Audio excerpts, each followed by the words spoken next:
인간의 뇌는 정말 놀라운 기관입니다. 생각하고, 배우고, 창조하고, 세상을 경험하게 해주죠. 이 복잡한 기관은 우리를 인간답게 만드는 모든 것의 근원입니다. 하지만 이 놀라운 능력에는 대가가 따릅니다. 바로 에너지죠. 우리는 하루에 3끼만 영양소 섭취가 가능합니다. 뇌는 우리 몸무게의 약 2%밖에 차지하지 않지만 하루 에너지 소비량의 무려 25%를 사용합니다. 몸의 다른 어떤 기관보다 많은 양이죠. 뇌는 끊임없이 정보를 전달하는 수십억 개의 뉴런에 이 에너지를 사용합니다. 마치 김연아 선수가 빙판 위에서 멋진 연기를 펼치기 위해 엄청난 에너지를 쏟는 것처럼 말이죠. 뇌가 생존에 얼마나 중요한지를 보여주는 부분입니다. 우리가 의식하지 못하는 순간에도 뇌는 끊임없이 일하며 신체 기능을 조절하고 감각 정보를 처리하고 기억을 통합합니다. 마치 24시간 풀가동되는 편의점처럼요. 그렇다면 뇌는 어떻게 에너지 예산을 관리할까요? 그건 아슬아슬한 줄타기와 같습니다. 뇌는 주어진 과제에 따라 제한된 세끼 음식 자원을 여러 영역과 기능에 적절히 분배해야 합니다. 복잡한 수학 문제를 풀거나 새로운 언어를 배우는 것과 같이 정신적으로 힘든 활동을 할 때 뇌는 해당 작업을 담당하는 영역에 더 많은 에너지를 보냅니다. 마치 중요한 시험을 앞두고 벼락치기를 하듯이 말이죠. 이렇게 혈류와 포도당 대사가 증가하면 활발한 신경 활동에 필요한 연료가 공급됩니다. 하지만 이러한 자원 배분에는 대가가 따릅니다. 뇌가 한 영역에 집중하면 다른 기능에 사용할 수 있는 에너지가 줄어들 수 있습니다. 이러한 상충 관계는 뇌 기능의 기본 원리입니다. 마치 한정된 용돈으로 떡볶이를 사 먹으면 핫도그를 사 먹을 돈이 부족해지는 것과 같은 이치죠. 에너지 배분 법칙 개념은 한 분야에서 뛰어난 능력을 발휘하면 다른 분야에서 부족함을 보일 수 있다는 것을 시사합니다. 뇌의 에너지 예산이 제한되어 있기 때문에 특정 기능을 다른 기능보다 우선시해야 하기 때문입니다.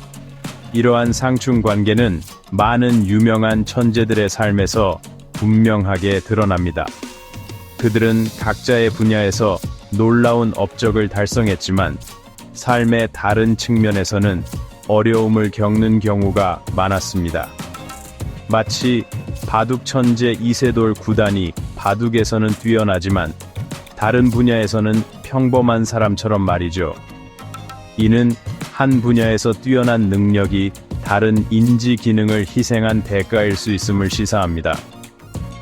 이러한 사례는 뇌 기능에 내재된 상충 관계를 보여줍니다. 어떤 사람들은 특정 분야에서 뛰어난 재능을 가지고 있지만 다른 분야에서는 한계를 보일 수 있습니다. 이는 뇌의 에너지 분배 전략의 자연스러운 결과입니다. 시공간과 중력에 대한 우리의 이해를 혁신적으로 바꾼 유명한 물리학자 알베르트 아인슈타인은 인지적 배분 법칙의 대표적인 예입니다. 그의 지적 능력은 부인할 수 없지만 일상적인 일과 사회적 상호작용에는 어려움을 겪었습니다. 아인슈타인의 천재성은 복잡한 수학적 개념을 파악하고 획기적인 이론을 공식화하는 능력에 있었습니다. 그의 뇌는 추상적 추론과 공간 시각화에 탁월하여 다른 사람들은 거의 할 수 없는 방식으로 우주를 상상할 수 있었습니다. 하지만 아인슈타인의 이론 물리학에서의 뛰어난 능력은 대가를 치렀습니다. 그는 건망증이 심해서 약속을 잊어버리거나 소지품을 잃어버리는 경우가 많았습니다. 또한 사회적 신호와 감정 지능에도 어려움을 겪었는데 이로 인해 오해가 생기고 관계가 악화되는 경우도 있었습니다. 마치 엄청난 집중력으로 게임을 하다가 주변 상황을 인지하지 못하는 것과 비슷하죠. 볼프강 아마데스 모차르트, 어린 시절부터 칭송받는 고전 음악 작품들을 작곡한 신동은 인지적 상충 관계의 또 다른 설득력 있는 예입니다. 모차르트의 음악적 천재성은 어린 시절부터 분명했습니다. 그는 여러 악기를 연주하고 복잡한 교향곡을 작곡하고 즉흥적으로 멜로디를 만들 수 있었습니다. 마치 BTS가 춤과 노래를 완벽하게 소화하는 것처럼 말이죠. 모차르트의 뇌는 음악적 기억력, 패턴 인식, 음악을 통한 감정 표현에 탁월한 능력을 가지고 있었습니다. 그의 작곡은 수세기가 지난 지금도 여전히 관객들에게 감동과 영감을 주고 있습니다. 하지만 모차르트의 뛰어난 음악적 능력은 다른 분야에서의 어려움을 동반했습니다. 그는 재정 관리에 어려움을 겪었고 돈을 버는 만큼 빨리 써버리는 경우가 많았습니다. 또한 사회적 상황을 헤쳐나가고 안정적인 관계를 유지하는 데 어려움을 겪었습니다. 아인슈타인과 모차르트의 예는 완벽한 뇌라는 신화를 깨뜨립니다. 가장 뛰어난 두뇌조차도 한계가 있다는 것을 보여줍니다. 달성할 수 없는 완벽을 추구하기보다는 우리를 인간답게 만드는 고유한 강점과 약점을 받아들여야 합니다. 마치 연예인도 완벽해 보이지만 우리와 같은 고민을 하고 있는 것처럼 말이죠. 완벽하게 균형 잡힌 뇌를 추구하는 것은 비현실적일 뿐만 아니라 바람직하지도 않습니다.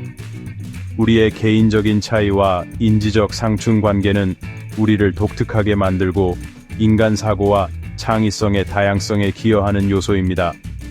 자신의 한계에 집중하기보다는 강점을 기리고 이를 활용할 방법을 찾아야 합니다. 자신의 인지적 프로필을 이해함으로써 교육, 직업, 개인적인 삶에 대해 현명한 결정을 내릴 수 있습니다. 자신의 강점과 약점을 인식하는 것은 개인적, 직업적 성장에 필수적입니다. 자신의 인지적 프로필을 이해하면 어려움을 겪는 분야에서 도움을 구하는 동시에 재능을 개발하는 데 집중할 수 있습니다. 예를 들어, 언어 추론과 의사소통에 뛰어난 사람은 작문, 교육 또는 대중연설 분야의 직업을 고려할 수 있습니다. 반대로 공간 시각화 능력이 뛰어난 사람은 건축, 엔지니어링 또는 그래픽 디자인과 같은 분야에 끌릴 수 있습니다. 마치 축구를 잘하는 학생은 축구 선수를 꿈꾸고 그림을 잘 그리는 학생은 화가를 꿈꾸는 것처럼 말이죠. 자신의 한계를 받아들이는 것도 마찬가지로 중요합니다. 우리 모두는 뛰어나지 않은 분야가 있으며 그것은 전혀 문제가 되지 않습니다. 약점에 연연하기보다는 다른 사람의 도움을 구하거나 새로운 기술을 배우거나 자신의 강점을 활용하는 다른 접근 방식을 찾을 수 있습니다. 완벽하게 균형 잡힌 뇌를 달성할 수는 없지만 전반적인 뇌 건강을 증진하고 인지 기능을 최적화하기 위한 전략을 채택할 수 있습니다. 이러한 전략에는 다음이 포함됩니다. 정신적으로 자극적인 활동에 참여하기, 퍼즐, 게임, 새로운 기술 배우기, 창의적인 활동 등으로 뇌에 도전하세요. 마치 롤게임에서 새로운 챔피언을 배우는 것처럼 새로운 것을 배우는 것은 뇌에 좋은 자극이 됩니다. 수면 우선시하기, 뇌가 휴식을 취하고 기억을 통합하고 재충전할 수 있도록 매일 밤 7-9시간의 양질의 수면을 취하세요. 뇌에 영양 공급하기, 과일, 채소, 통곡물, 저지방 단백질이 풍부한 건강한 식단을 섭취하여 뇌가 최적으로 기능하는 데 필요한 영양소를 공급하세요. 마치 자동차에 좋은 기름을 넣어야 잘 달리는 것처럼 뇌에도 좋은 영양분을 공급해야 합니다. 뇌 건강에 대한 전체론적 접근 방식을 채택함으로써 뇌의 에너지 요구를 충족하고 평생 동안 최적의 인지 기능을 증진할 수 있습니다. 인간의 뇌는 지능, 창의성, 혁신이라는 놀라운 능력을 가진 놀라운 기관입니다. 하지만 제한된 에너지 예산으로 인해 미묘한 균형을 유지해야 하며 이로 인해 개인의 강점과 약점을 형성하는 인지적 상충 관계가 발생합니다. 달성할 수 없는 완벽이라는 이상을 추구하기보다는 고유한 인지적 프로필을 받아들이고 어려움을 겪는 분야에서 도움을 구하는 동시에 재능을 개발하는 데 집중해야 합니다. 인지적 상충 관계를 이해하고 이를 활용함으로써 뇌의 잠재력을 최대한 발휘하고 만족스럽고 의미 있는 삶을 살 수 있습니다. 마치 BTS처럼 각자의 개성을 살려 최고의 그룹이 된 것처럼 말이죠.